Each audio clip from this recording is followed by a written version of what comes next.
Who says Roger can't do fistfights? Clumsy of me.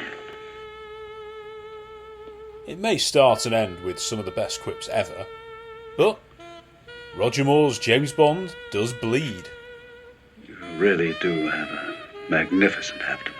So Bond is obviously trying to get information, and the fight begins whilst he's examining her magnificent abdomen, which is unbelievably Roger. You can't get more Roger than this.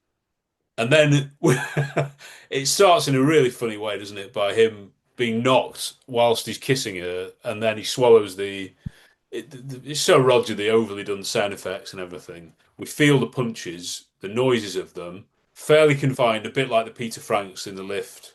But this time, Bond is up against three heavies. All three of them they're bigger than Bond, aren't they? Yeah. You know, they're not okay. They're not like muscle men, but they're big guys. It's a very kind of Goldfinger, backstage, kind of, a bit behind in the sort of changing room, and you sort of think that with Roger, the fights aren't brutal, but this is really really, he's smashing people's heads against walls, heads into mirrors.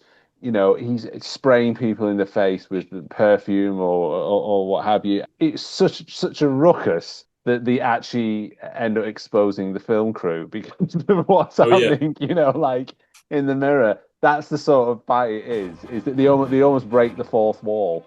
So you absolutely go for hell for leather. And I think for me, this is where Roger's great. This is years, again, like we said about The Spy Who Loved Me, years and years of practicing in TV, Sane, Persuaders, always ready to give someone a kick, particularly up the backside, or to kick someone over. Great. Starts off with a joke, ends with a joke. It's fun, and it's the right side of brutal. It's the right side of keeping Bond as someone who can handle himself, and also go up against people who you wouldn't, necessarily think he would struggle with, because they don't, like you say, you don't think, hang on, here's these really hard men who are going to beat up James Bond, but they do put up a decent fight. I love this fight. I really do. I think it's everything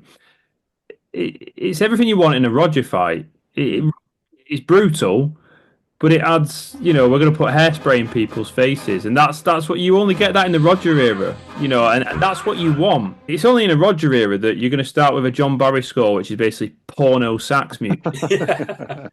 And then within a few seconds, and then you're straight into really intense battle music. It's an incredibly claustrophobic fight. And absolute kudos to Rocky Taylor in this fight, because he takes everything in this. He's the who does the big punches. He's the one who gets the spray to the face, and he's the one who absolutely gets smashed into that mirror. I mean, he gets battered. It's brutal, with Saida just standing there helpless. I mean, the fact it's in a belly dancer's dressing room with people on the door whilst Roger has swallowed a bullet. It's only ever going to happen in The Man with the Golden Gun.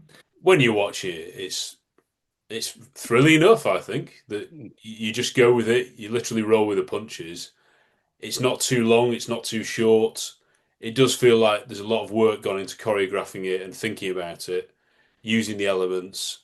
And yeah, the end payoff is as good as it gets, isn't it? It's one of the all-time, probably one of the most famous Roger lines, I would say. It's often quoted in our household. So.